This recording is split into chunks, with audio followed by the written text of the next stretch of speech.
Donc, nous sommes très heureux de continuer ce soir le cycle des conférences sur la biodynamie proposée par les Journées paysannes. Le 3 juin dernier, mademoiselle Clara Marcini, accompagnée d'Yvan Besson, nous présentait une approche philosophique de l'agriculture anthroposophique pensée par Rudolf Steiner. Elle nous a expliqué comment cette agriculture questionnait la rationalité du monde dans lequel elle est née, mais aussi comment la philosophie questionnait la rationalité de cette agriculture. Personnellement, j'ai retenu que l'agriculture, donc c'est pas du tout un résumé, voilà, c'est plutôt quelque chose que j'ai retenu, qui fait le lien avec ce soir. J'ai retenu que l'agriculture biodynamique était pleinement anthroposophe pour son fondateur. En effet, elle est un moyen d'appliquer une spiritualité, une façon de mettre en cohérence la spiritualité anthroposophe et le monde et le mode de vie de ses adeptes. Il est donc important de bien comprendre les fondements de la pensée de Rudolf Steiner. C'est pourquoi aujourd'hui nous donnons la parole au Père Emmanuel. Père Emmanuel est membre fondateur des Journées paysannes et actuellement curé de paroisse en Saône-et-Loire.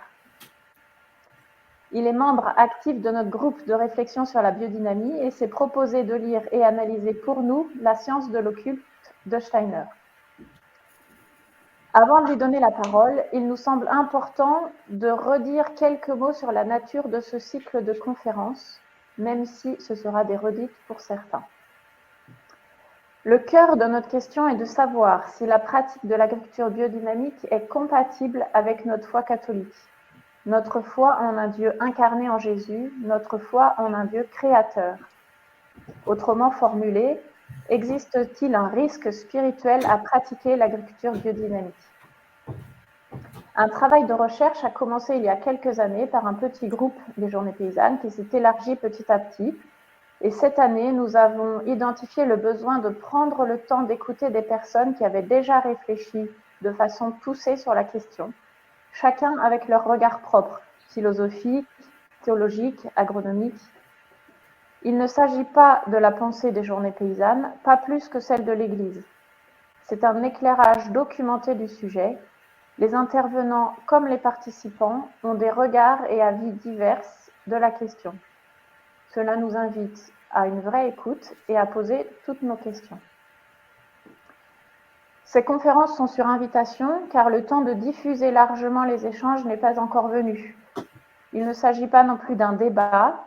Le temps de l'échange d'idées, des échanges viendra plus tard. C'est le temps de l'écoute et du questionnement. Pour permettre cela, nous avons opté pour que les questions soient posées par écrit dans le chat et relayées par les animateurs. Donc Régis, Yvan et moi-même ce soir. Il s'agit donc de questions assez courtes. Nous vous demandons de garder vos micros et caméras fermés. Et voilà, nous précisons que si une personne ne respectait pas ces règles, nous nous réservons le droit de l'exclure de la conférence. Régis, avant de commencer, nous vous proposons de nous mettre sous le regard de celui qui nous rassemble, demandant-lui son esprit d'écoute, de sagesse et d'intelligence. Nous vous proposons de lire ensemble la prière de saint Thomas. Donc, je vais lire la prière de saint Thomas avant de donner la parole au Père Emmanuel. Créateur ineffable, vous êtes la vraie source de la lumière et de la sagesse. Daignez répandre votre clarté sur l'obscurité de mon intelligence. Chassez de moi les ténèbres du péché et de l'ignorance. Donnez-moi la pénétration pour comprendre, la mémoire pour retenir, la méthode et la facilité pour apprendre, la lucidité pour interpréter, une grâce abondante pour m'exprimer. Aidez le commencement de mon travail, dirigez-en le progrès, couronnez-en la fin, par Jésus-Christ notre Seigneur. Amen. Amen. Sainte Maria Goretti, priez pour nous. Père Emmanuel, à vous la parole. Parfait. Merci beaucoup. Donc j'ai suivi les conseils d'Yvan qui m'a dit que la science de l'occulte était l'ouvrage de référence pour comprendre l'architecture de la pensée de Rudolf Steiner. Donc ça va nous faire un détour qui semblera peut-être n'avoir pas de lien immédiat avec notre préoccupation qui concerne plus l'agriculture biodynamique, mais il faut le voir comme justement la prise de connaissance du cadre dans lequel cette structure s'inspire.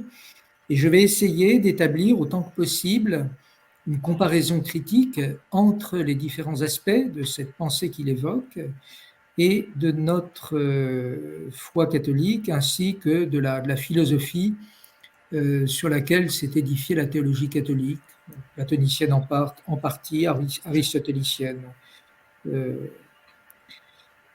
D'autre part, étant donné l'amplitude de la matière, étant donné l'amplitude de la matière, je ne pourrais pas tout couvrir cette fois-ci. Ça nous entraînerait trop loin. Mais enfin, on va déjà avoir, je pense, abondance de matière à réflexion, et je pense que ce sera tout à fait susceptible de susciter des questions intéressantes qui permettront éventuellement de préciser des points sur lesquels je n'aurais pas été assez incisif. Donc, pour que vous puissiez suivre, étant donné qu'il va y avoir quand même énormément d'informations qui vont être communiquées et que ça soit un petit peu plus visuel et structurant, je vais vous partager un diaporama qui vous permettra de fixer un peu les repères du développement de la pensée de Steiner. Alors, j'y vais. Voilà.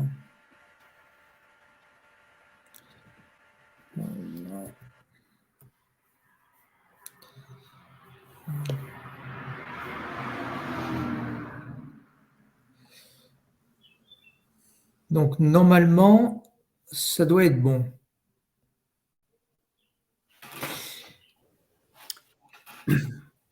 Oui, nous voyons le titre de l'ouvrage.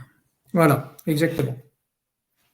Donc, avant de commencer, quelques mots sur Steiner pour rappeler qu'il a été un occultiste extrêmement actif dans différentes institutions de l'occultisme, de la théosophie, hein, ça c'est le plus connu, mais en fait, il a aussi été très actif dans la franc-maçonnerie et sans doute aussi chez les Rose-Croix.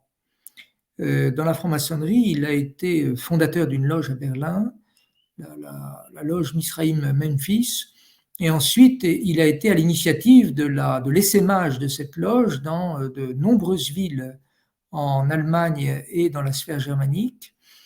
Donc c'est quelqu'un qui a vraiment été en contact avec tout ce foisonnement d'activités occultistes, mais qui pour certaines sont très clairement anticatholiques.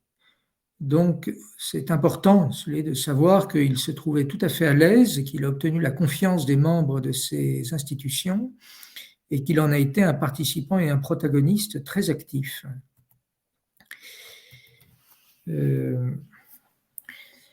Alors, tout d'abord, pour nous, il n'est peut-être pas facile de situer la connaissance occulte. Elle est très intéressante parce qu'en fait, elle ne se comprend que dans le monde moderne, tel que Steiner l'a défini. Je m'expliquerai. Pour lui, il y a deux sources de la connaissance, celle qui est accessible à tout homme, qui découle de la connaissance des réalités extérieures, hein, donc qui est liée à notre condition incarnée, charnelle, une connaissance commune, mais pour Steiner, elle ne donne accès qu'au monde visible et elle ne permet pas d'aller au-delà.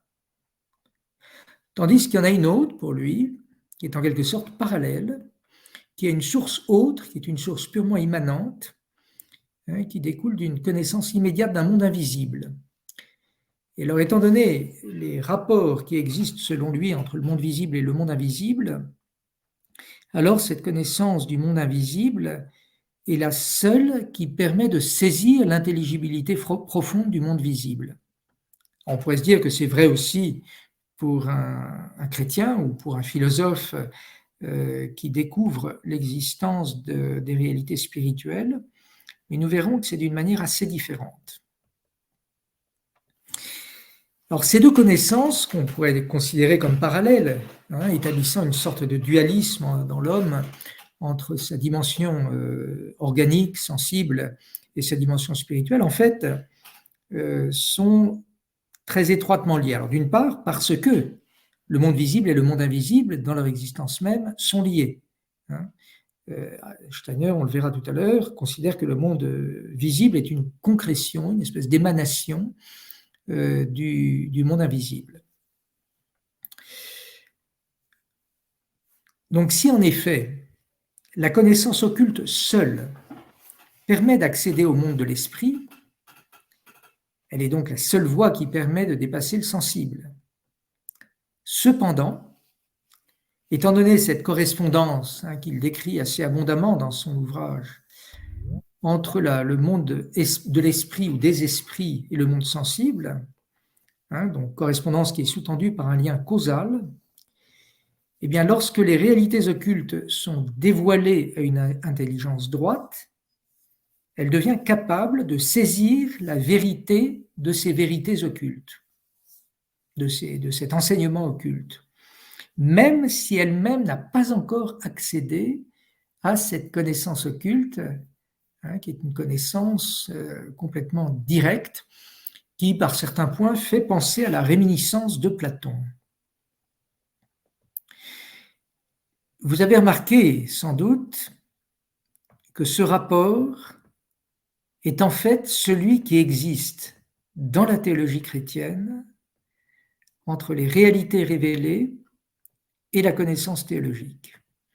C'est-à-dire que la connaissance théologique est capable de montrer le bien fondé, la convenance, selon l'expression consacrée en théologie, des réalités qui nous sont révélées, mais l'intelligence humaine par elle-même est incapable de prouver l'existence de ces réalités et d'y accéder par elle-même. C'est-à-dire que si elle n'était pas révélée, elle nous resterait inconnue. Et de fait, elle nous était restée inconnue jusqu'à ce qu'elle nous soit révélée par le Christ. Donc, c'est très intéressant de voir que d'un point de vue fonctionnel, je me situe dans une analyse plus épistémologique, la connaissance occulte joue pour Steiner le rôle de la révélation. Il n'y en a pas d'autre. Donc on voit qu'il n'y a pas, comme pour le christianisme, une vie naturelle qui est capable de s'élever au spirituel, mais qui est confrontée au mal et qui, de ce fait-là, a besoin d'un salut qui ne peut lui venir que de l'extérieur.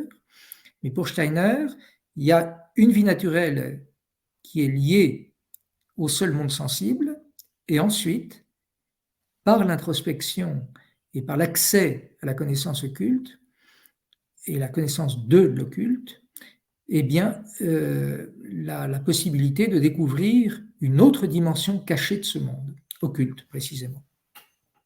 Voilà, si je ne suis pas clair, notez-le dans le chat et puis on me fera signe pour que je puisse essayer de dire les choses plus aisément. Alors, la chose qui frappe évidemment chez Steiner, c'est pour ça que je vous disais tout à l'heure qu'à mon avis, sa pensée n'est pleinement compréhensible que dans le monde moderne.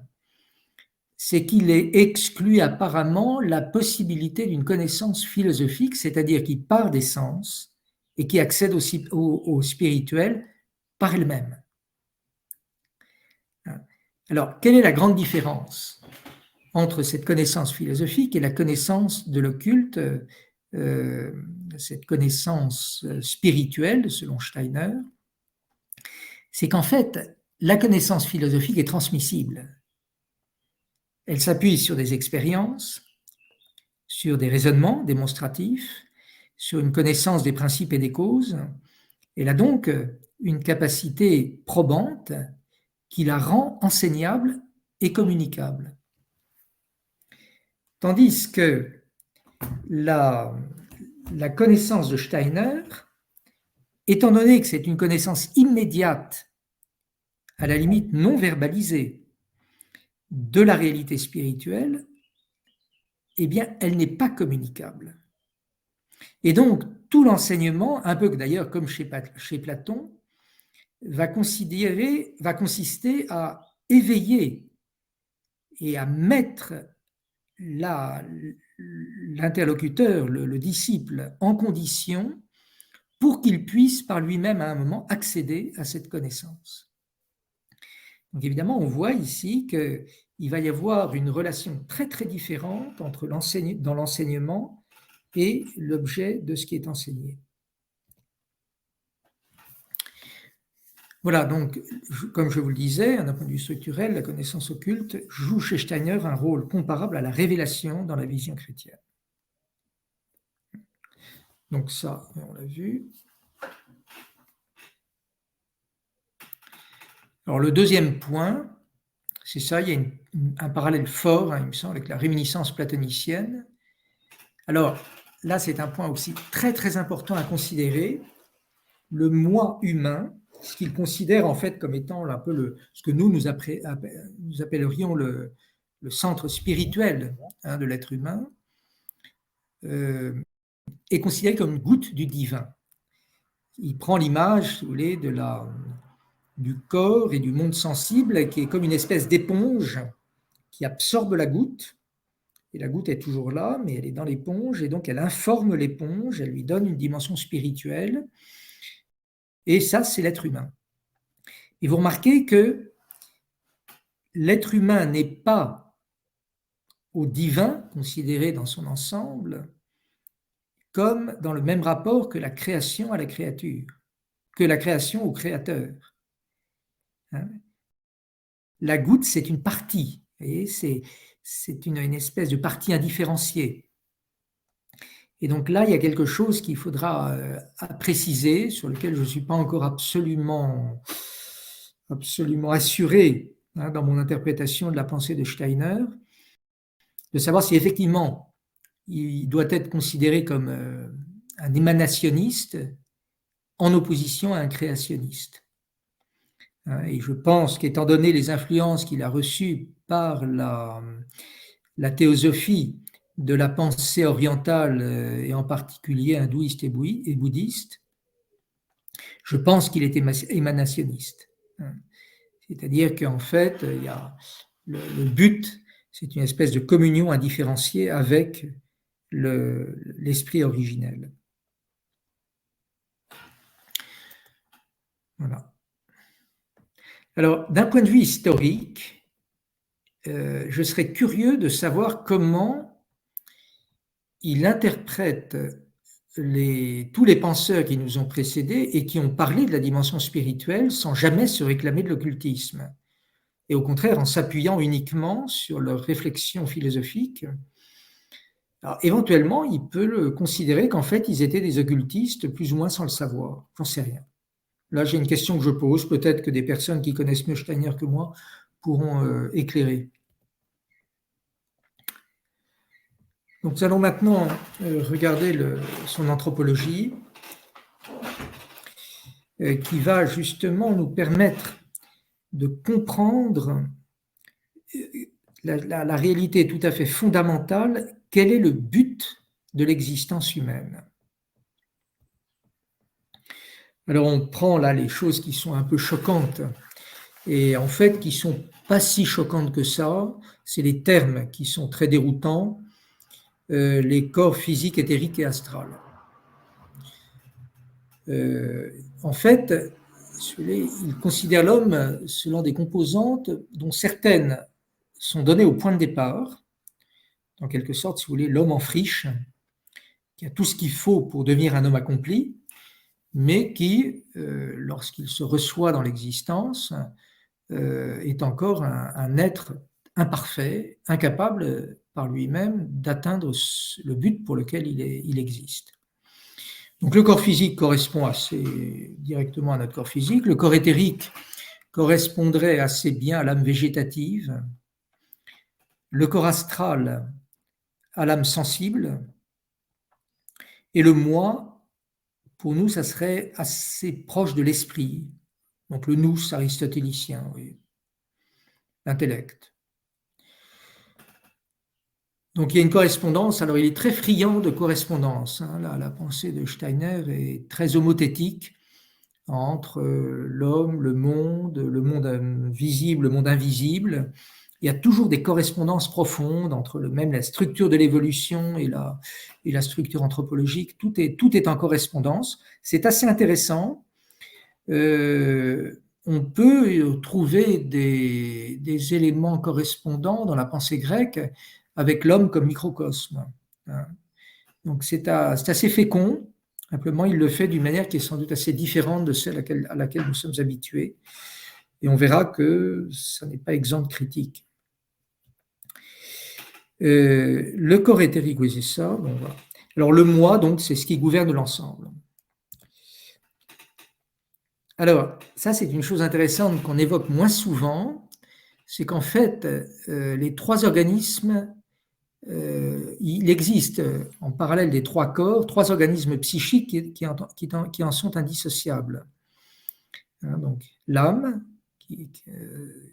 l'âme sensibilité qui correspond au corps physique, qui anime le corps physique, la raison, le corps éthérique, la conscience, le corps astral. Et donc, alors attendez, là, je me suis...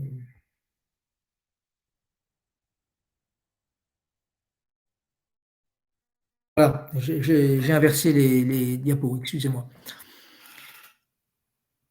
Ensuite, lancé dans l'existence, l'homme est appelé à se réaliser, à s'accomplir.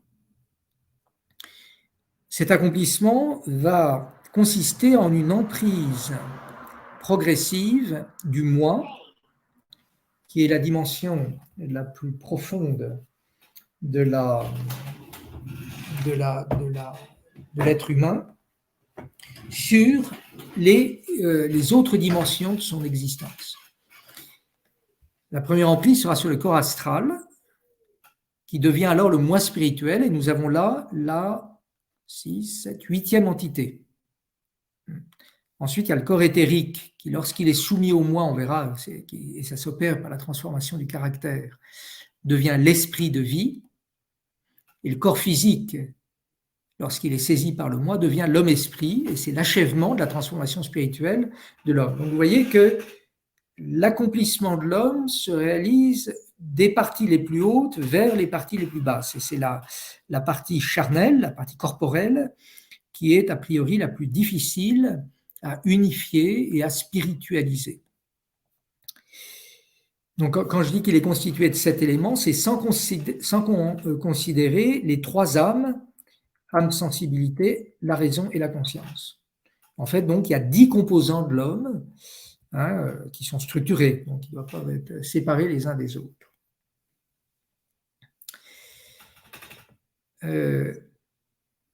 Essayons de comprendre à quoi correspondent ces composantes-là. Donc, vous voyez, ces composantes-là que je viens de décrire, les 3 dernières, manifestent que l'homme est un être de progrès. Il y a un travail d'unification qu'il doit réaliser et qui, d'une certaine manière, a une certaine... peut être mis en parallèle avec le travail d'unification, d'accomplissement, de perfectionnement qui est proposé aux chrétiens, ou aux philosophes d'ailleurs.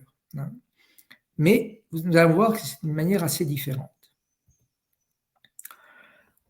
Alors maintenant, essayons de comprendre un peu mieux qu'est-ce que le moi.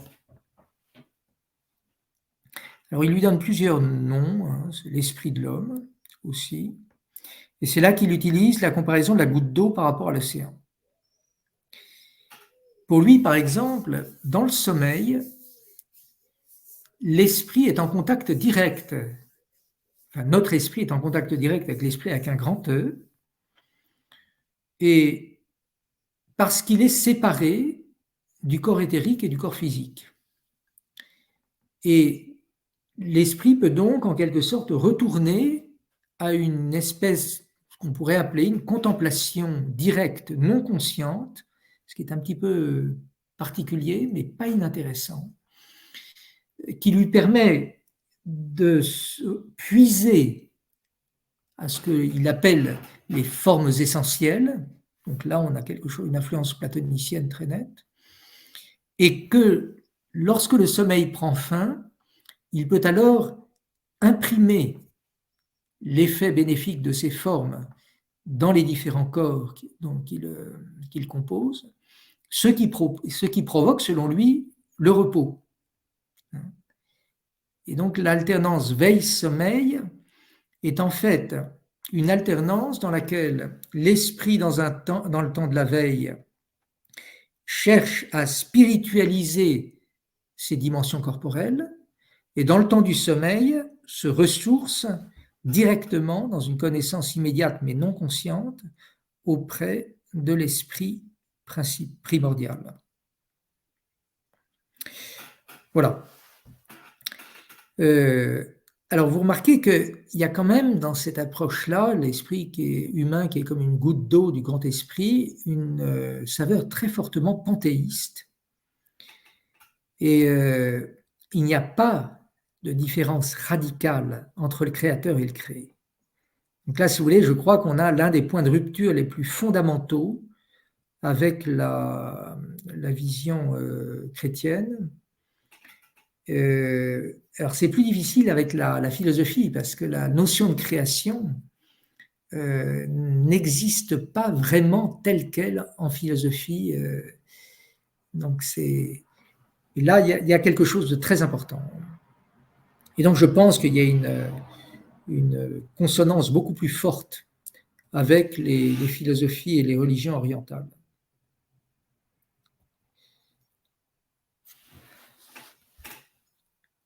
Voilà. Donc ça, on l'a dit pour les 3 premiers points. Donc le 4e, oui, comme je vous le disais, le but de la vie humaine est d'harmoniser les 3 corps à la vie de l'esprit, du moi.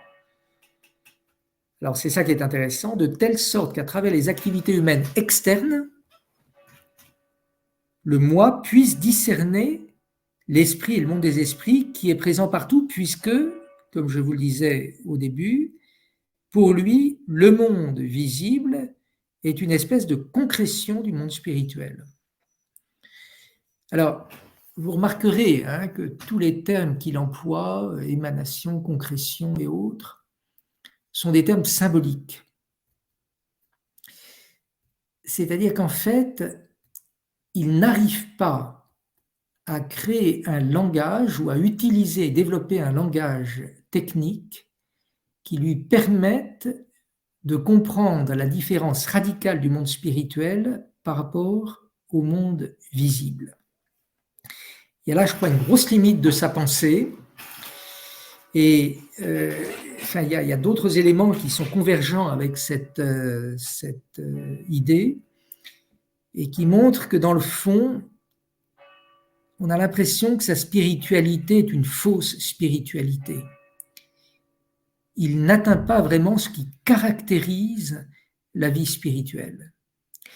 On essaiera de le préciser un peu plus tard. Donc voilà, je vous le redis, tout est d'origine spirituelle.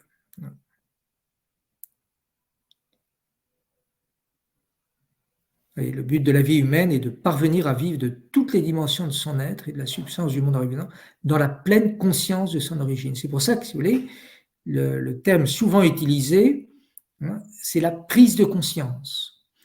Le moi, ce qui caractérise l'activité du moi, c'est la conscience, l'éveil. Vous voyez, l'éveil, conscience, là aussi, on est vraiment dans des registres des religions orientales.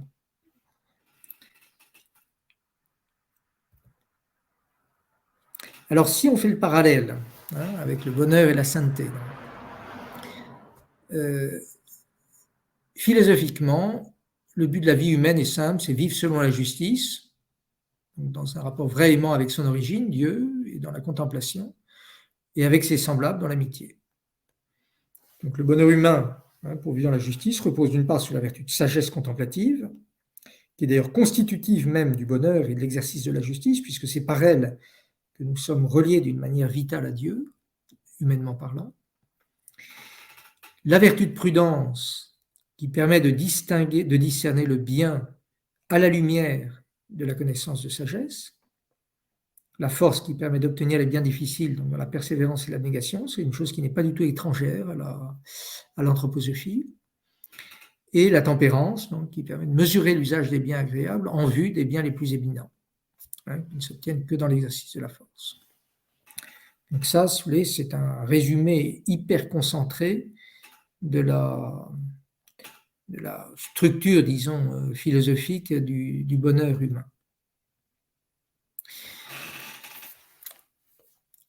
Pour les anthroposophes, le but de la vie humaine, c'est la connaissance du monde spirituel, donc selon les deux modes évoqués. Donc il y a un certain parallélisme, directement par la connaissance occulte, immanente, et indirectement par le biais du corps et par le monde sensible. Alors, on peut voir aussi d'ailleurs qu'il y a dans cette conception de la découverte et de la connaissance du monde spirituel quelque chose qui rappelle Évagre le Pontique lorsqu'il parlait des différents niveaux de la contemplation. Il considérait qu'il y avait d'abord la préparation, donc le combat spirituel, qu'il assimilait à la traversée du désert, c'était l'exercice des vertus, qui dispose l'âme, en l'apaisant, à découvrir Dieu dans la création. Donc ça, pour eux, c'était l'entrée en Israël. On commence à manger des fruits de la terre. On découvre Dieu à travers ses œuvres. Et lorsque l'âme arrive à une unification plus profonde, elle entre à Jérusalem, et alors là, elle connaît Dieu par lui-même. Alors c'est assez intéressant, parce que là, on arrive à un autre mode de connaissance assez semblable à celui que Steiner attribue à la connaissance de l'occulte, à la connaissance immédiate de l'occulte. Je ne sais pas si vous me suivez. Une réaction ou pas, non? Ça suit ou ça décroche complètement? Il n'y a plus personne?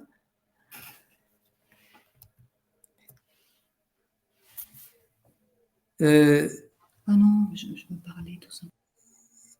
Oui, je me demandais, vous suivez ou c'est complètement... Oui, Père Emmanuel, on nous suit, il y a encore tout le monde. Tout va bien. Bon, très bien. Comme je n'avais aucun retour, je me posais des questions. Voilà.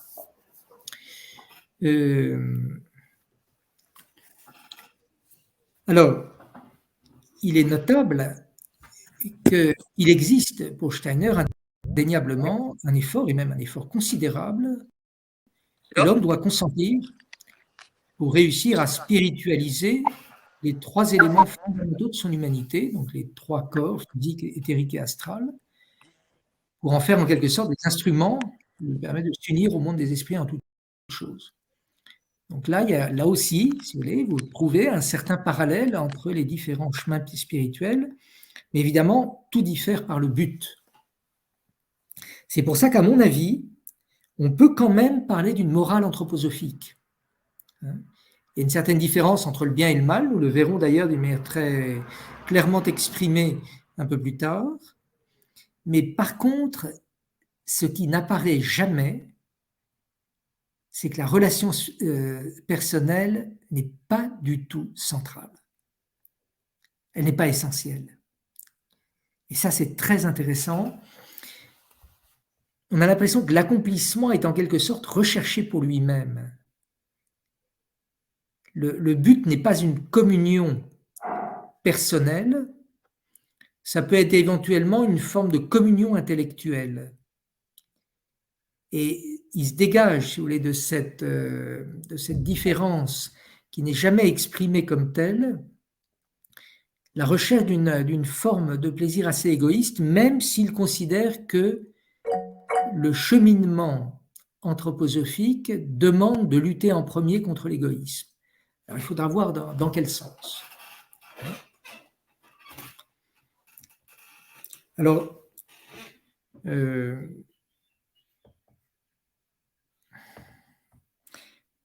voyez là, c'est la connaissance qui semble être béatifiante dans la mesure où il y a une béatitude chez Steiner. C'est pas la communion personnelle. Donc, en ce sens-là, nous sommes vraiment dans une gnose. Le salut vient par la connaissance, pas par l'amour. Alors, pour donner un petit peu de consistance au cheminement qui permet au moi, à l'esprit donc, à l'esprit humain, d'assumer et de spiritualiser en quelque sorte les trois corps qui le composent. Vous avez le corps éthérique qui est intégré et uni au moi et harmonisé avec le moi par l'activité religieuse en premier lieu, mais aussi par l'art. Et c'est ce qui fait, cette activité, ces deux activités justement permettent la naissance de l'esprit de vie, donc qui représente la sixième composante de l'être humain. L'étude, la réflexion et l'affinement des sentiments participent à la promotion du corps astral pour faire naître le moi spirituel. Vous voyez, ça se traduit par des activités très concrètes et très claires. Et alors, le travail sur le corps physique, je ne l'ai pas encore vu décrit. Est-ce que c'est une forme d'ascèse? J'ai du mal à le dire.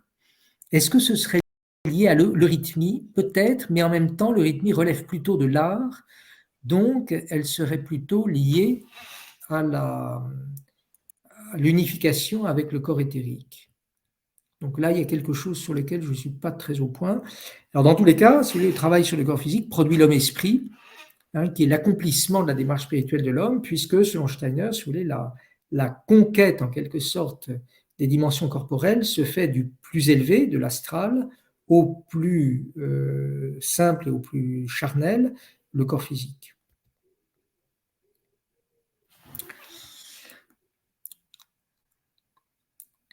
Voilà, il y a une forme de conquête, si vous voulez, effectivement, des dimensions de son existence, de son être.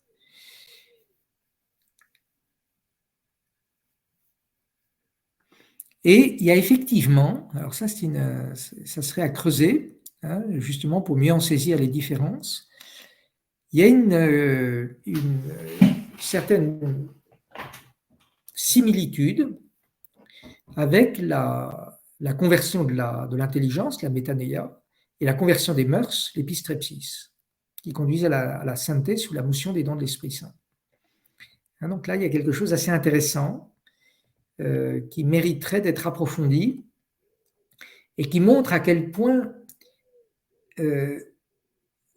volens-nolens, Steiner est imprégné par la culture chrétienne dans laquelle il vit, même s'il s'y oppose et s'il cherche à s'en détacher complètement.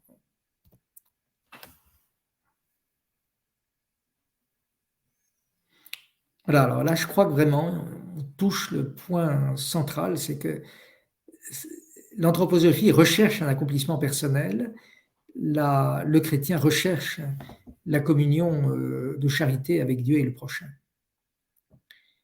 Et donc, vous voyez, là encore, si on continue, on pousse le parallèle avec la vision chrétienne, l'anthroposophe est clairement quelqu'un qui cherche à s'accomplir par lui-même. Alors, on pourrait me dire, oui, mais il a besoin du monde spirituel, et Steiner le dit très souvent. Mais comme ce lien avec le monde spirituel n'est pas un lien personnel, c'est un lien de combat, c'est un lien de connaissance, c'est un lien aussi de force. L'esprit se renforce dans son contact avec le monde spirituel. Ça n'est pas une relation personnelle. Vous voyez, l'anthroposophe, tel que j'ai pu le lire jusqu'à présent, n'est jamais quelqu'un qui obéit à une autre personne. Il découvre, il fait des essais, il avance, il peut être héroïque dans sa recherche et sa quête spirituelle, mais il n'est jamais dans une relation de maître à disciple. Et comme je vous le disais, étant donné que la connaissance spirituelle ne peut être que immanente et purement personnelle, et qu'elle n'est pas communicable, la relation qui pouvait exister entre Steiner et ses disciples n'est pas du tout la même que celle qui peut exister entre un père abbé et ses moines, ou entre un père spirituel et la personne qui lui demande de le conduire dans les voies de la sainteté. Donc, vous voyez, sans doute, ça demanderait d'être affiné et d'être complété, certainement. Hein. Mais ce que j'ai pu dégager de la connaissance de l'occulte, c'est que la morale anthroposophique est une morale plus de la performance et de l'intelligence. Donc, il y a un bien et un mal, et ce ne sont pas, premièrement, un bien et un mal personnel. Alors là, ça serait très intéressant de voir la manière dont il assume les petits, les pauvres, l'échec, le mal, parce qu'à mon avis, c'est là qu'on voit la pertinence et la profondeur d'une proposition sotériologique. Que clairement, d'ailleurs, l'anthroposophie est. Elle se présente comme étant une voie intégrale permettant à l'homme de s'accomplir. Pourtant, le mal existe, comme je vous le disais. Donc, effectivement, il n'y a pas de distinction entre vie naturelle et vie surnaturelle. Et vous ferez remarquer d'ailleurs à ce sujet que c'est l'un des grands reproches que personnellement je fais à Karl Rahner. C'est avec son concept d'autotranscendance active d'avoir complètement gommé le caractère gratuit et, pour employer un terme contemporain, disruptif de la révélation et du salut. Le terme d'autotranscendance active reprend, à mon avis, les plus mauvais côtés des rapports de la grâce et de la nature des jésuites pour finalement sombrer dans une forme de pélagianisme. Et on parle d'autotranscendance. Et l'homme s'auto-transcende. Il ne se laisse pas élever par un autre. C'est un concept, à mon avis, qui est extrêmement lourd de conséquences. Et donc, en anthropologie, le salut n'est pas proposé d'en haut. Donc, le mal existe, donc le désordre des passions et des sentiments, qui empêche à l'esprit de s'unir au monde des esprits. Et donc, du fait qu'il y a un mal et un bien, l'homme a une certaine faculté de choisir entre l'un et l'autre et de chercher, de persévérer dans l'obtention du bien. Donc, il a une responsabilité. Mais par rapport à un but dans lequel l'amour n'est pas vraiment premier.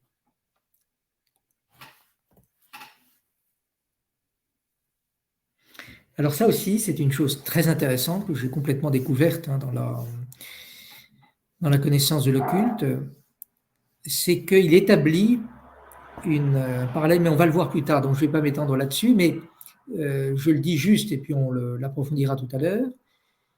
Il y a une évolution cosmique qui en fait accompagne l'évolution humaine.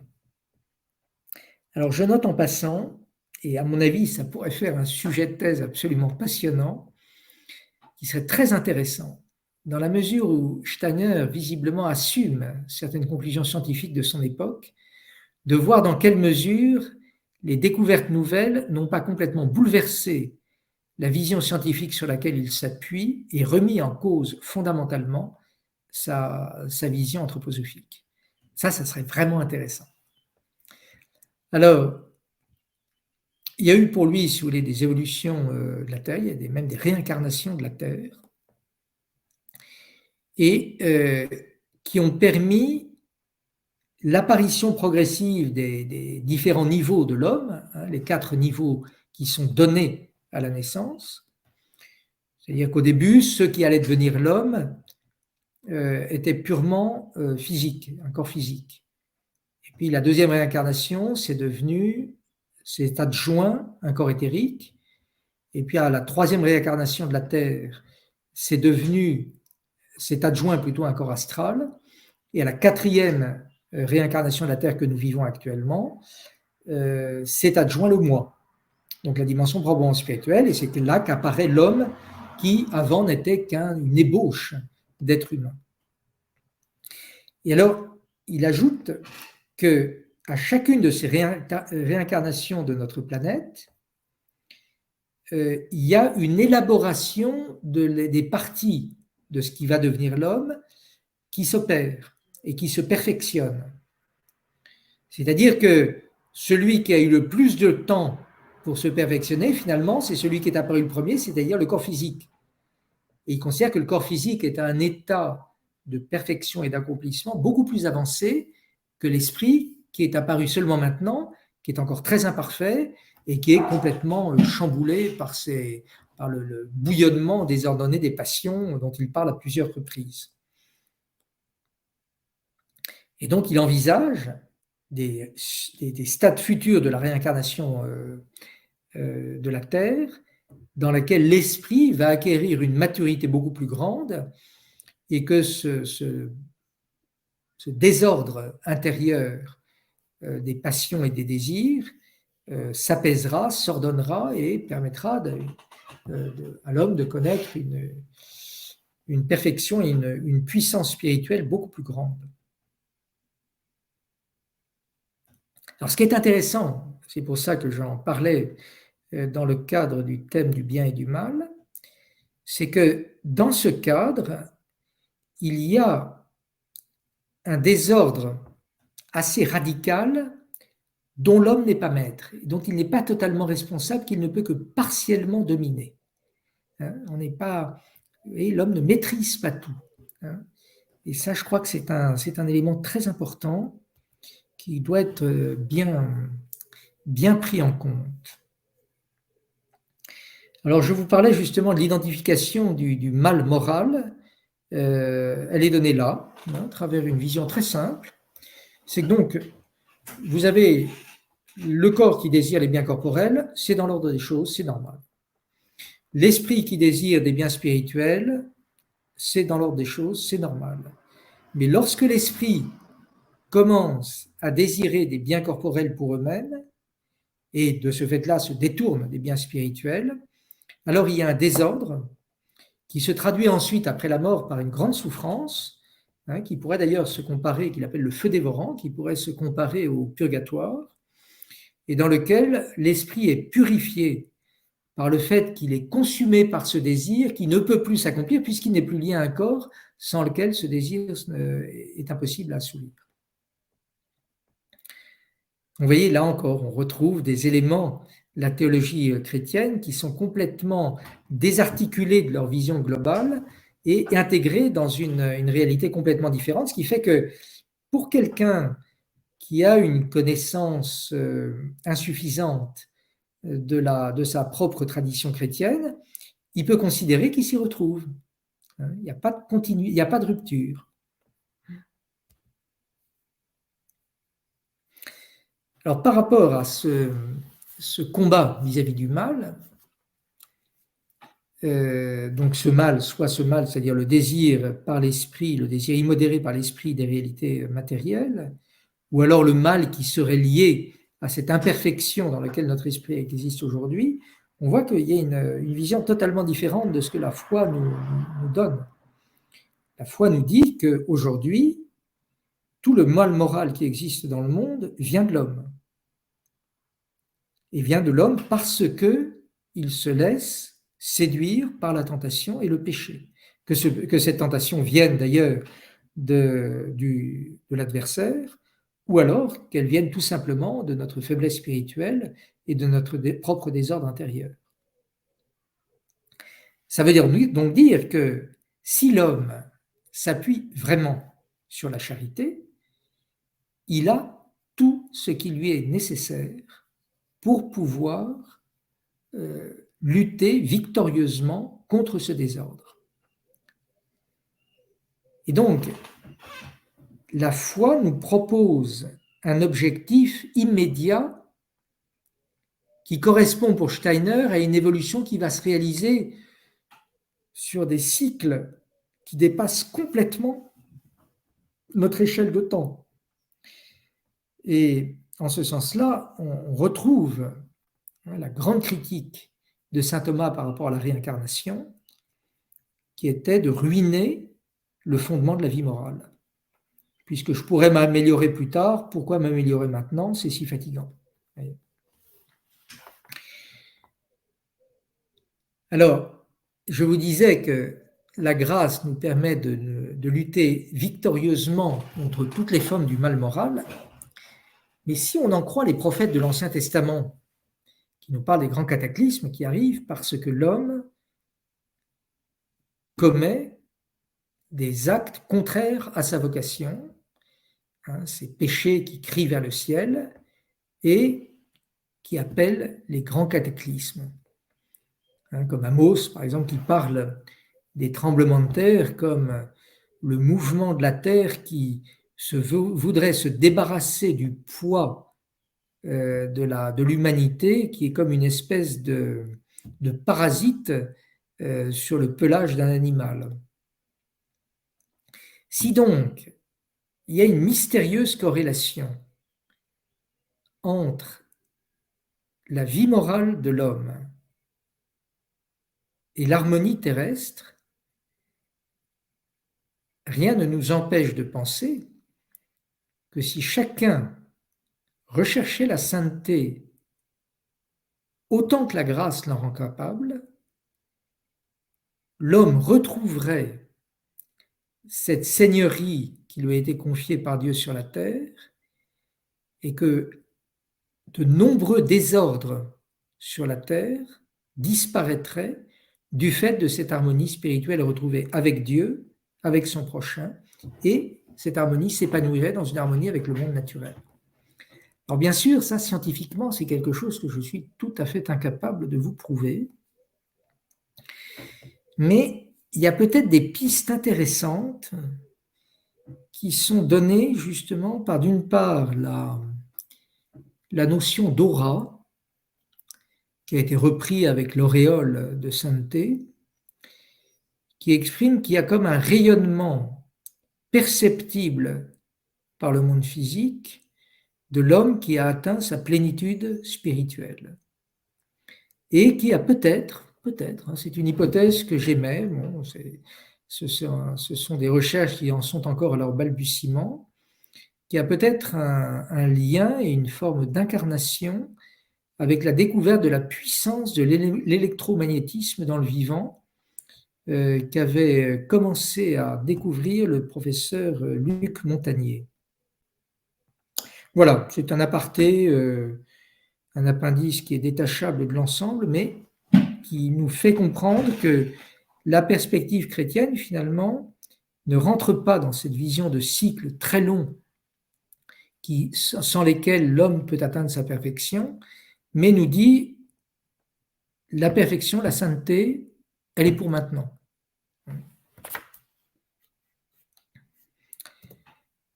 Alors, la vision cosmique, donc j'ai déjà incidemment bien abordé. Donc on retrouve cette homothétie que j'avais évoquée tout à l'heure, enfin l'une de ces homothéties.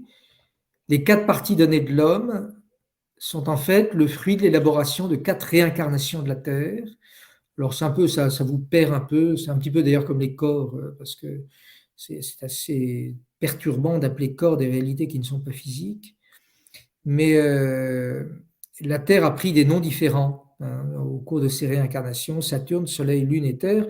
Et pour simplifier les choses, ces noms n'ont rien à voir avec les planètes de notre actuel système solaire. Donc vous voyez que tout est simple.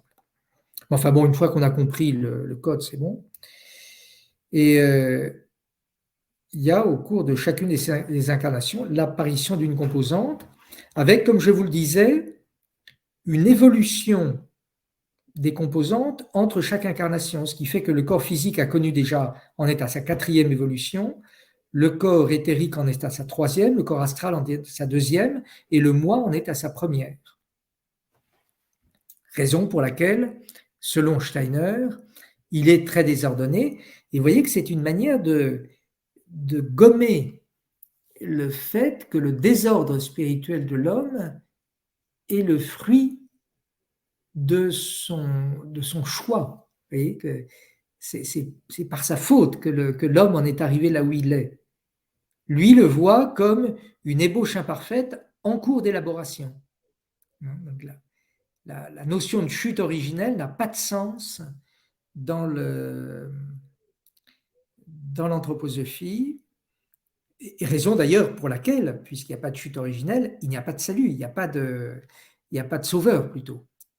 On peut dire qu'il y a une forme de salut, mais plutôt un accomplissement qu'un salut.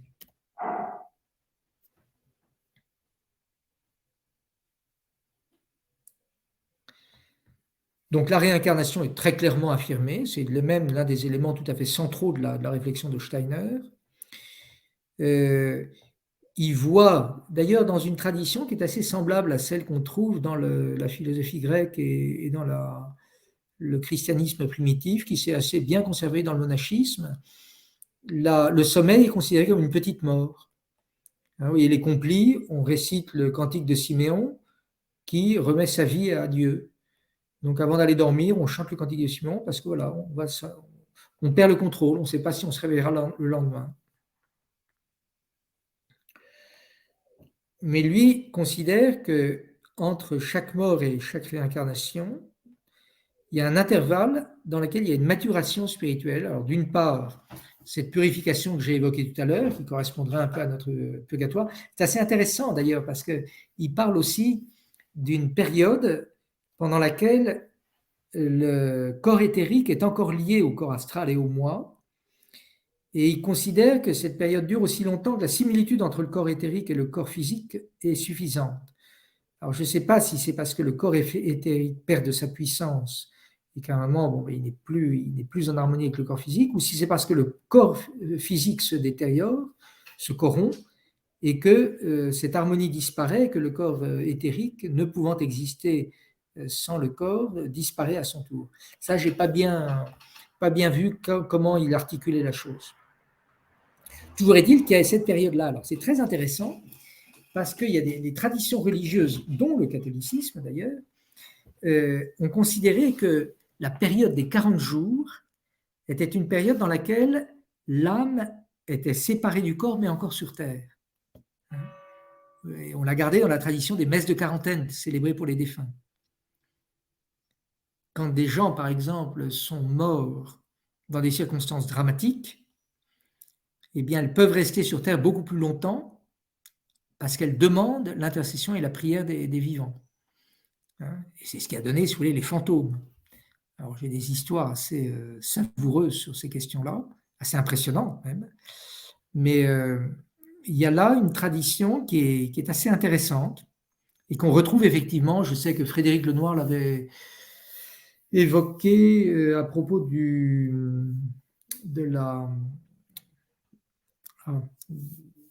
des doctrines tibétaines. On retrouve la notion de la quarantaine. Alors, là, je ne suis pas affirmatif sur le deuxième point. Je n'ai pas l'impression, en fait, qu'on puisse vraiment régresser, mais voilà, je ne suis pas tout à fait sûr non plus. Ce que je veux dire par là, c'est qu'avec sa vision des choses, tout le monde finira par arriver à son accomplissement. Il n'y a pas vraiment cette notion d'un choix qui, à un moment donné, nous fixe dans le bien ou dans le rejet du bien, n'apparaît jamais dans la science de l'occulte. Je ne l'ai pas trouvé, du moins. Alors là, peut-être que vous pourrez me compléter ou me corriger sur ce point. Je ne suis pas complètement affirmatif.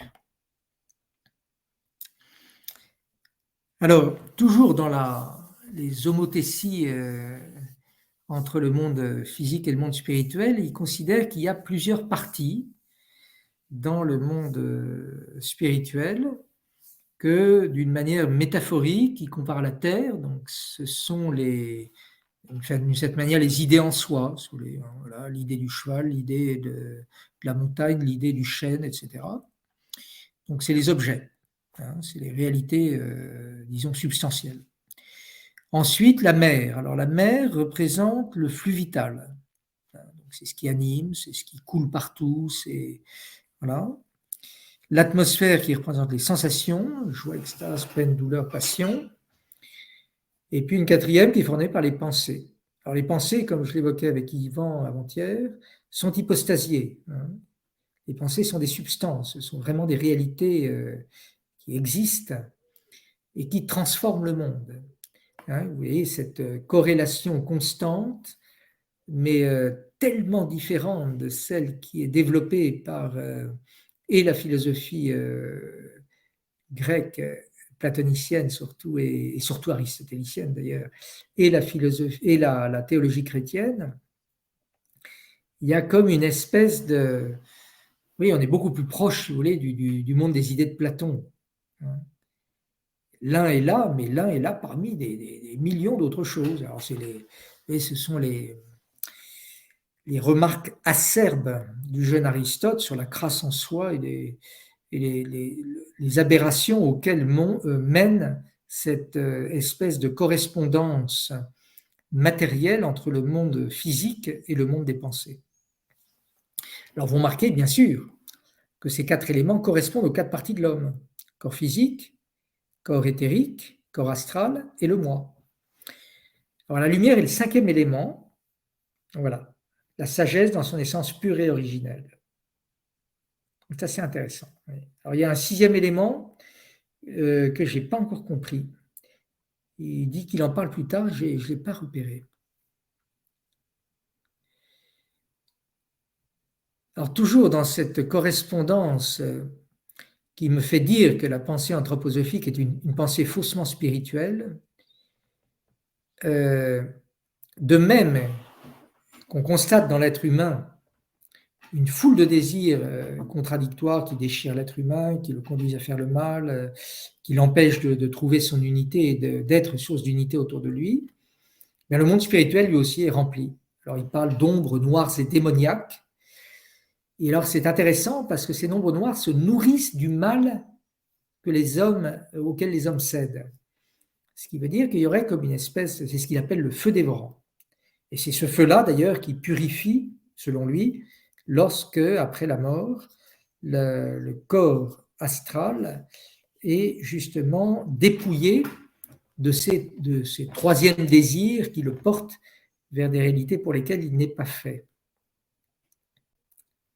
Donc oui, alors on a l'impression qu'il y a une espèce de rétroaction entre le monde visible, le monde humain, et ce monde des esprits démoniaques et sombres. Voilà. Donc, vous avez cette vision un peu holistique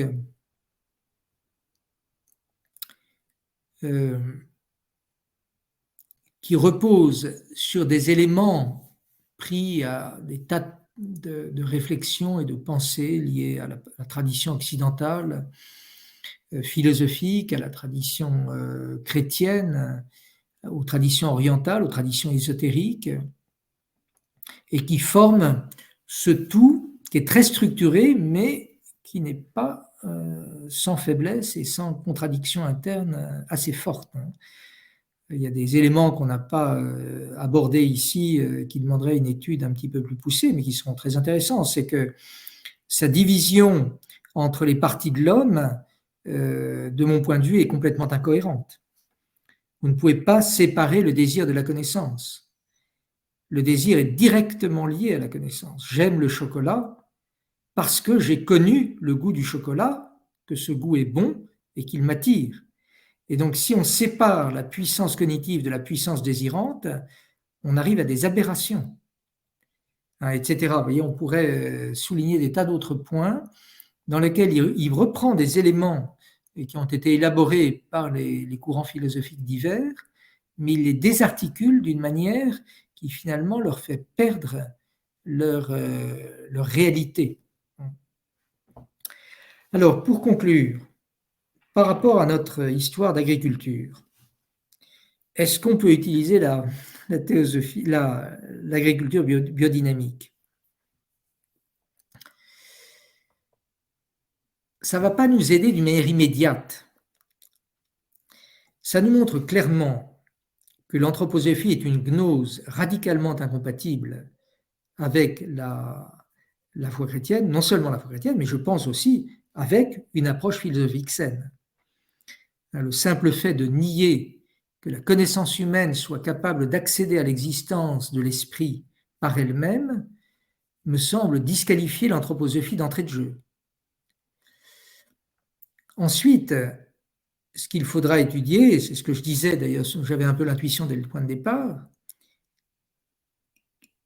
les pratiques biodynamiques sont-elles intrinsèquement liées à la biodynamie ou sont-elles considérées comme liées à la biodynamie par les biodynamistes, à l'anthroposophie par les biodynamistes?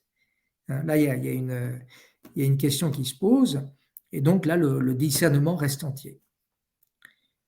Donc au moins, si vous voulez, ce bref exposé permet de mieux comprendre la cohérence, la complexité et les contradictions de la vision de Rudolf Steiner, en sachant que voilà, je ne suis pas un spécialiste de Steiner, qu'il y a d'autres ouvrages qu'il faudrait lire pour justement percevoir d'une part l'évolution de sa pensée et puis conforter un certain nombre d'éléments sur lesquels je suis encore un petit peu dubitatif. Je suis pas... À vous la parole. Merci Père Emmanuel. Il y a eu déjà des questions dans le chat. Je ne sais pas si Yvan, vous voulez commencer par des questions ou je lis celles du chat. Je vois que Charlotte Carcin lève la main. Oui, mais je ne sais pas si c'est... Voilà, je vais demander si... Voilà, je vais inviter à écrire dans le chat. On peut prendre les questions du chat. Très bien. Donc, il y avait une question de Yves. Quel est le rôle et qui est le Christ dans la spiritualité anthroposophe, puisque les anthroposophes citent le Christ tout le temps? Et je vais vous inviter, Père Emmanuel, à faire des réponses voilà, la plus brève possible, mais complète quand même, comme vous le voulez, mais puisqu'il est 39, et donc on finit à 10 heures. À 10 heures, donc on a 20 minutes, d'accord. Alors... Le Christ. Je dirais qu'il est une manifestation, une réalisation de la sagesse anthroposophique parmi d'autres, Bouddha, Mahomet, etc. Je pense qu'il n'y a pas de place dans l'anthroposophie qui permette au Christ de tenir la place que nous lui reconnaissons et que nous savons qu'il occupe. Du fait même, comme je vous le disais, que la notion même de salut n'existe pas, n'a pas sa place dans l'anthroposophie.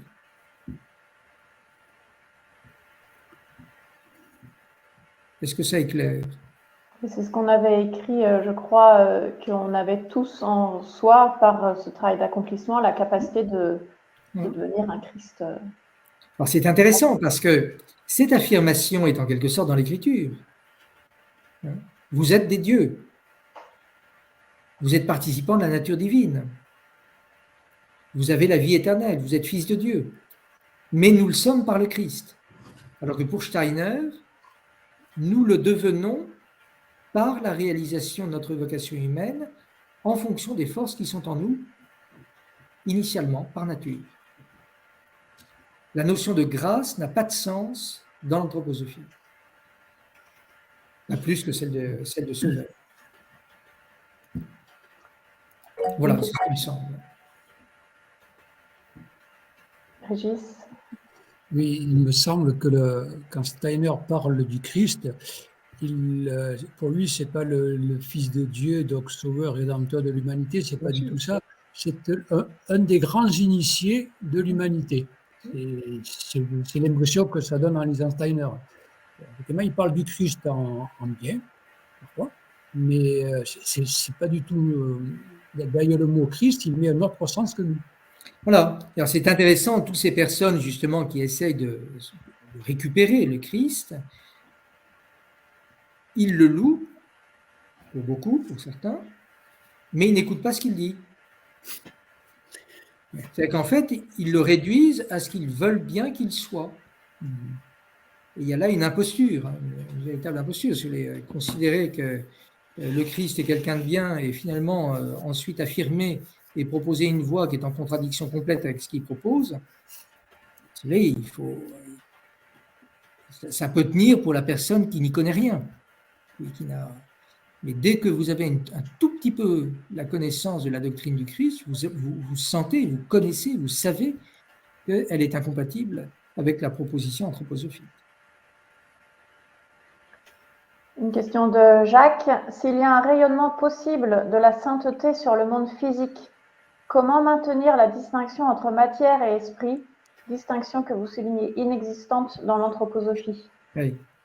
Mais Jacques, Dieu crée le monde, donc il y a un rayonnement de l'esprit sur le monde. Hein, le rayonnement de l'esprit sur le monde, c'est l'une des réalités les plus difficiles à formaliser du point de vue philosophique et théologique. C'est vraiment c'est le coup même de la difficulté. Tout le monde s'est cassé les dents.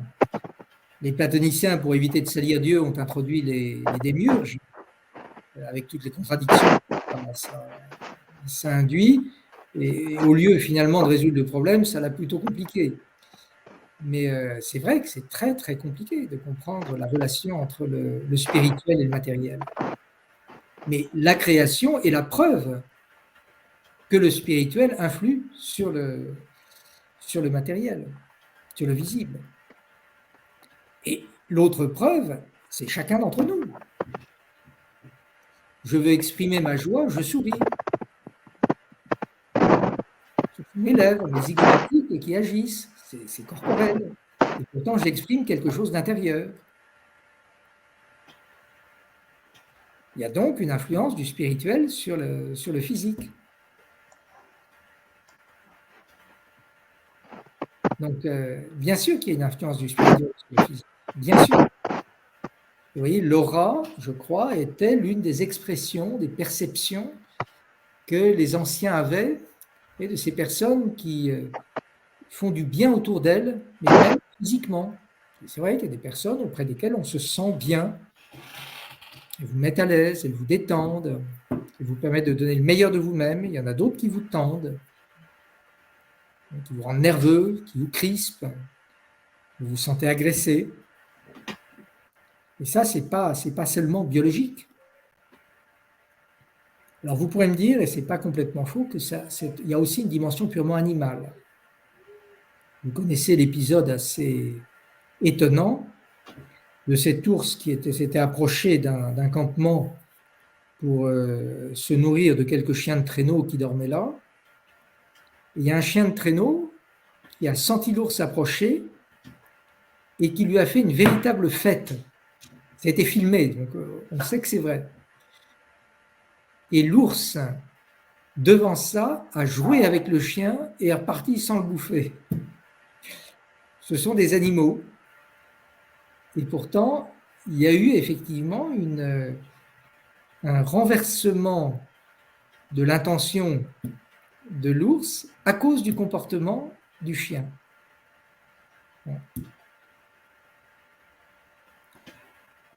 Jacques précise sa question et puis ça rejoint aussi une remarque de Régis. Il faut éviter de faire du matériel une simple émanation du spirituel, sinon on n'évite pas le panthéisme. Le matériel a sa consistance propre, mais le matériel est uni au spirituel de multiples manières. Directement par notre corps, pour notre corps, à notre esprit, d'une manière directe mais fondamentale pour le monde entier à Dieu, fondamentale dans le sens où Dieu crée une réalité qui garde une autonomie et sa structure propre, c'est cause seconde, ce qui fait que la science peut se développer. Il y a une science de la physique qui découvre les lois de la nature, et ces lois de la nature sont des lois qui sont propres et qui sont immanentes à la création visible. Et puis ensuite, il y a cette influence des êtres les uns sur les autres, qui peut aller soit dans l'ordre d'une plus grande harmonie, et je pense que c'est justement l'exercice de la seigneurie confiée par Dieu à l'homme, soit dans le sens, au contraire, d'une destruction de cette harmonie Et lorsque l'homme se livre au péché, et qu'au lieu de vivre dans cette seigneurie paisible et modérée et modeste, eh bien, il cherche à accaparer le monde et à le dominer jusqu'à le détruire. Mais bien sûr qu'il y a une différence irréductible et que le monde n'est pas une émanation. L'émanation, je crois que c'est un concept platonicien. Je pense que c'est un concept anthroposophique. Ce n'est pas du tout une notion chrétienne. Néoplatonicienne aussi, d'ailleurs. La notion d'émanation est très présente chez Platon. Je voulais proposer une toute petite remarque là sur l'aura tout à l'heure. Vous m'entendez? Très bien. Très bien. Donc, jusqu'à il y a peu, dans l'éducation nationale, par rapport à l'évaluation des professeurs, il y avait trois petits critères, dont deux sont assez quantitatifs, ponctualité et assiduité. Et le troisième est vraiment qualitatif, c'est rayonnement. Donc après, voilà, comme tu suggérais que ça peut être lié aussi à l'état d'âme et donc à la dimension biologique, à la dimension d'animation de l'âme, oui, enfin bon, on comprend quand même que voilà, nous sommes des êtres doués de raison, de la transcendance de la raison et donc de libre arbitre, et donc que nous pouvons nous impliquer moralement dans ces efforts de rayonnement, donc c'est pas purement animal, quoi. Mais voilà ce que je voulais dire, hein, l'aura a un côté un petit peu justement occulte, à moins qu'on ait employé ce terme pour les saints. Je ne sais pas si... Ah oui, l'auréole. Oui, l'auréole. Mais on employait c'est l'aura de la tête. Hein. Oui, l'auréole de sainteté. Est-ce qu'on a employé le mot aura? Oui, mais l'auréole, c'est la petite aura. D'accord. L'auréole, c'est l'aura de la tête. D'accord. Et d'autre part, il y a des personnes qui voient l'aura.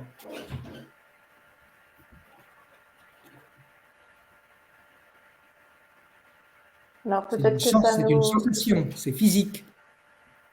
Ça nous conduit à ta question, Régis. Peut-être que tu peux la poser justement avec le lien avec la science. Oui, Père Emmanuel, vous m'entendez? Oui, très bien. Vous avez parlé tout à l'heure des découvertes scientifiques actuelles qui n'auraient pas remis en cause, si j'ai bien compris, la vision spirituelle de Rudolf Steiner. Il me semble que c'est ça que vous avez dit. Dire, mais enfin, peut-être. Oui. C'est ce que je croyais avoir entendu. Puis un petit peu après, donc les 4 réincarnations de la Terre avec la vision scientifique actuelle. Oui, alors ça c'est plus dur. Oui. Oui. Ça va être compliqué, ça. Hein. Oui, j'ai du mal à voir en quoi les découvertes scientifiques actuelles pourraient, on va pas dire confirmer, mais en fait, je ne vois pas de confirmation entre la vision spirituelle de Steiner. Non. Les découvertes sur l'électromagnétisme du vivant pourraient être un fondement sur justement la notion de rayonnement. Et qu'une influence bienfaisante, il y a quand même des phénomènes très extraordinaires. Je ne sais pas si vous connaissez Rosa Bailly. Non. Elle est l'une des quelques personnes, il y en a eu d'autres, qui étaient capables de guérir le cancer. Et elle a guéri des dizaines de personnes qui étaient abandonnées par la médecine en phase terminale et qui ont mené ensuite des vies paisibles et heureuses et saines. Voilà. C'est quelqu'un qui avait repéré, pas tout de suite, mais elle était encore relativement jeune, qu'elle était capable de savoir si un métal était dans une maison, une pièce, et elle savait où il était. Et j'avais d'ailleurs entendu ça. Il y a eu des voleurs au XIXe siècle qui sentaient l'or. C'est des gens qui ont une espèce d'hyperesthésie et qui sont capables de percevoir des choses qui nous échappent à nous complètement. Mais déjà, vous voyez, Aristote le soulignait lorsqu'il parlait de l'estimatif qui a été complètement atténué par le développement rationnel. L'homme, se fiant beaucoup plus à son intelligence, n'est plus suffisamment sensible à ce que son corps lui indique, et cette sensibilité qu'il avait initialement s'atrophie et il la perd progressivement. Vous voyez, dans le même ordre d'idées, hein, la géobiologie telle qu'elle était pratiquée au Moyen-Âge, on se basait sur quelque chose d'extrêmement simple. On construisait les maisons, ou plutôt, on ne construisait jamais une maison si l'endroit où on voulait construire n'était pas un lieu dans lequel les troupeaux de moutons aimaient se reposer. Le mouton est un animal qui a une toute petite cervelle, et donc il vit énormément par son estimative. Et donc, il est très sensible à ces choses-là auxquelles l'être humain, du fait de son développement intellectuel et son éloignement de la Terre, sent moins. Et à partir de ce moment-là, en observant des animaux qui, eux, n'ont pas pu connaître ce développement, il se sert de cette sensibilité qu'il a perdue pour son propre bien. Mais Père Emmanuel, ce que vous voulez dire, c'est que par rapport à Steiner, est-ce que c'est la science actuelle permettrait de C'était pas par rapport à Steiner, c'était par rapport à l'aura. Oui, c'est ça. Mais donc la science pourrait confirmer l'accès à des choses occultes. Pourrait donner des éléments de réponse à la manière dont ce rayonnement, d'un point de vue physique et physiologique, se réalise. Oui, c'est un petit peu ça que j'essaie de suggérer. À supposer que cette sensibilité soit vraie, est existée ou existe encore chez certaines personnes, ça pourrait peut-être être explicable d'une manière tout à fait matérielle et biologique. Oui, absolument, je le crois tout à fait. Voilà, c'est pas forcément sur un plan spirituel, c'est des réalités peut-être biologiques non encore découvertes. Je dis bien, tout à fait. Avec précaution. Mais qui ne se déploient que lorsque l'homme retrouve une unité et une paix intérieure profonde. Oui. Et c'est ce qu'on appelle les dons préternaturels. Mais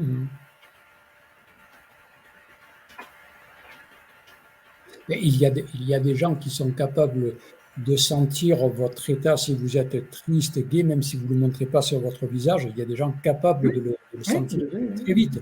Ce sont des gens qui sont effectivement très sensibles. Il n'y a rien de magique là-dessous chez ces gens-là. C'est peut-être même culturel aussi.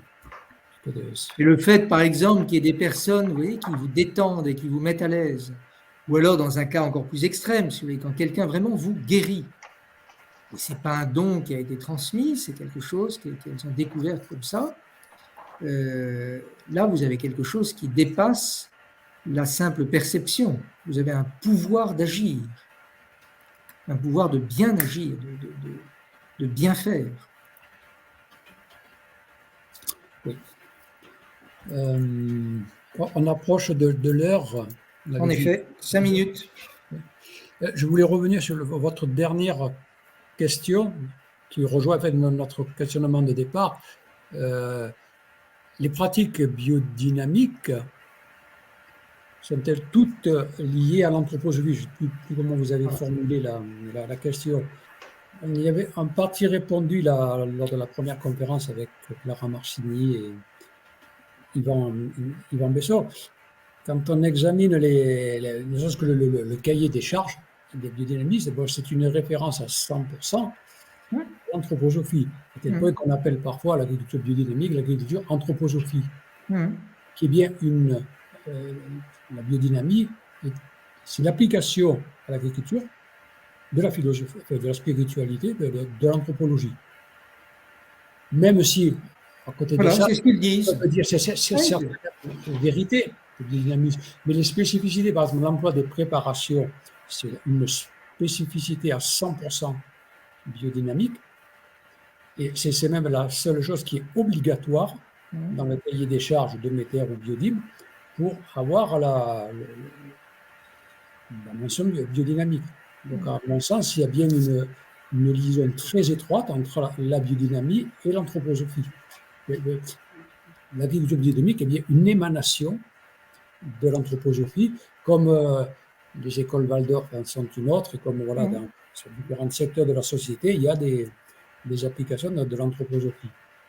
Est-ce que vous voulez réagir, Père Emmanuel? C'est ce que disent les biodynamistes.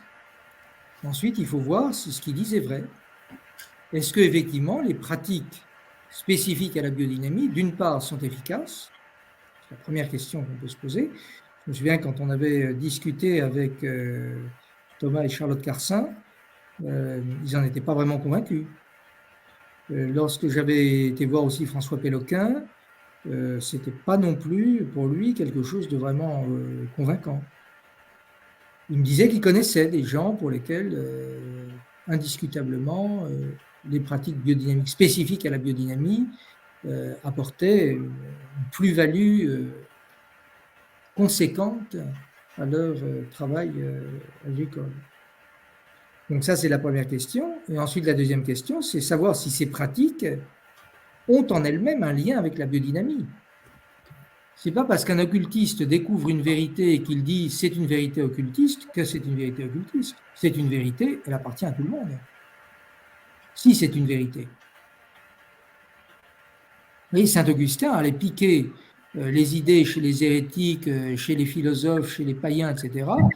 À partir du moment où elles étaient vraies, il considérait qu'elles appartenaient à tout le monde et en particulier aux chrétiens. Vous comprenez la différence de point de vue? Oui. Mais après, bon, la question revient, les pratiques biodynamiques, spécifiques biodynamiques, comme Oui. les fameuses préparations, sont-elles vraies? Sont-elles efficaces?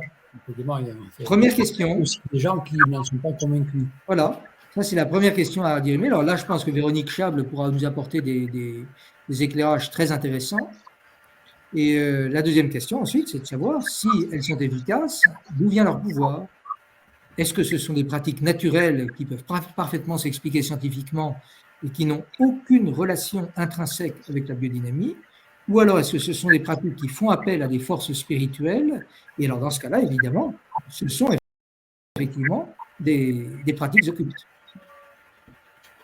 Alors après, l'autre danger de la pratique biodynamique, en dehors du fait que ce soit efficace ou pas, ce serait le fait que ça invite petit à petit les pratiquants à s'orienter vers l'anthroposophie. Voilà. Alors ça, c'est bon à partir du moment où c'est valable à partir du moment où justement vous n'avez pas une formation qui vous permet de faire la part des choses. Mais si, à travers, vous voyez, des échanges comme ceux que nous avons, que nous avons commencé depuis un peu plus d'un mois, on prend conscience du corpus, de la complexité du corpus anthroposophique et de ce qui lui appartient d'une manière propre, de ce qu'il a récupéré à d'autres courants, etc. Là, on arrive à un discernement beaucoup plus fin et on peut très sereinement utiliser des choses qui sont... Parce qu'en fait, ça ne leur appartient pas. Oui, mais ça reste quand même à prouver. Ça reste à prouver, je suis d'accord, nous sommes là pour ça. Nous sommes là pour ça. Voilà. Est-ce qu'il y a d'autres questions? Pas sur le chat, est-ce que vous en aviez... 10 heures sonne. Attends, Père Emmanuel, vous nous remettrez l'orthographe de Rosa Bailly que vous avez cité. Bailly, comme le dictionnaire, BAI2LY. Okay. Victoire sur le cancer, oui. Emmanuel, vous aviez parlé d'un lien entre le spirituel et le monde réel, à savoir vous disiez c'est pas pour chacun de nous, mais en gros, une vie morale entre une vie sainte avait des conséquences sur notre vie réelle. Pensez-vous que le monde, valable, même sur le monde qui nous environne. Oui. Pensez-vous que ce soit valable pour les nations? Alors, je fais une petite digression, dans le sens où, par exemple, les États-Unis, dans certains États, ont choisi d'abolir l'avortement. Est-ce que devant Dieu, des nations, est-ce que des nations ont à choisir Dieu devant les hommes comme par des actes comme celui-ci? Le père, il y a un prêtre qui avait connu le goulag russe et ensuite qui avait été en Chine, donc qui a connu les prisons chinoises. Et il disait, le démon rôde en Russie à l'époque, et il règne en Chine. Je pense que l'homme peut ouvrir des portes aux forces démoniaques.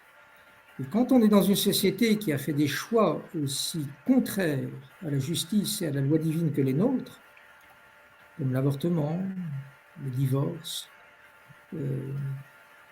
maintenant le mariage pour tous, l'acceptation culturelle de la luxure qui déferle dans notre monde comme elle le fait aujourd'hui. Je pense que le démon est chez lui. Et les horreurs que nous voyons arriver de plus en plus fréquemment, c'est des gens qui commettent des choses absolument atroces, des meurtres de masse, des gens qui se font assassiner sauvagement, l'inceste qui se multiplie, la criminalité qui explose. Vous voyez, toute cette société qui est en train de se défaire sous nos yeux, hein, on la voit s'effondrer. Eh bien, c'est lié au fait que la société non seulement a accepté qu'il y ait chez elle des membres qui agissent mal, mais qu'elle a érigé en loi des règles qui sont mortifères pour l'esprit, pour la vie spirituelle. Donc oui, je crois qu'effectivement, il y a ces sources de désordre incalculables. Vous voyez, comment voulez-vous qu'une société ne soit pas profondément transformée, dégradée, lorsque le lieu qui devait être le plus accueillant et le plus sûr du monde devient le lieu le plus dangereux du monde? Ça change tout. Aujourd'hui, tous les enfants qui sont nés se disent « j'aurais pu y passer ». Vous ne naissez plus avec cette évidence que vous avez été désiré, choisi, aimé et accueilli. Il y a une rupture civilisationnelle, mais incroyablement profonde dans cette réalité. Et bien sûr que ça a un impact sur tout. Mais, je me permets d'interrompre parce que je pense qu'on sort quand même du cadre de notre conférence. Et vous pourrez continuer à échanger, hein, Jean-Baptiste et Père Emmanuel. Il est 22h05. Merci beaucoup, Père Emmanuel, pour tous ces éclairages, cette lecture attentive. J'essaierai de continuer. Voilà, on ne l'aurait pas fait. Merci beaucoup de l'avoir fait. Merci à tous. Père Emmanuel, c'était très profond. Vous m'avez déjà demandé un deuxième temps de présentation. On verra oui. dans le cours. C'était possible. Hein. Voilà. Si ça se présente à la fin de l'année, oui, je le ferai très volontiers. Donc la prochaine conférence a lieu le 28 juillet. Ce sera Véronique Chable qui était là ce soir et qui nous a dit en effet que l'analyse scientifique des effets du binôme était l'objet de sa présentation. Donc merci beaucoup Véronique de préparer ça pour nous. Nous attendons avec gourmandise. Voilà, ce sera un éclairage encore une fois différent qui complétera le travail. Je pense que voilà, on peut conclure en se confiant à la Vierge Marie et vraiment lui demander de nous garder, comme on l'a dit, ancrés dans notre foi, d'éclairer notre intelligence pour avoir une conscience éclairée vers la vérité. Je vous salue, Marie, pleine de grâce. Le Seigneur est avec vous. Vous êtes bénie entre toutes les femmes. Et Jésus, le fruit de vos entrailles, est béni. Sainte Marie, Mère de Dieu, prie pour nous pauvres pécheurs, maintenant et à l'heure de notre mort. Ainsi soit-il.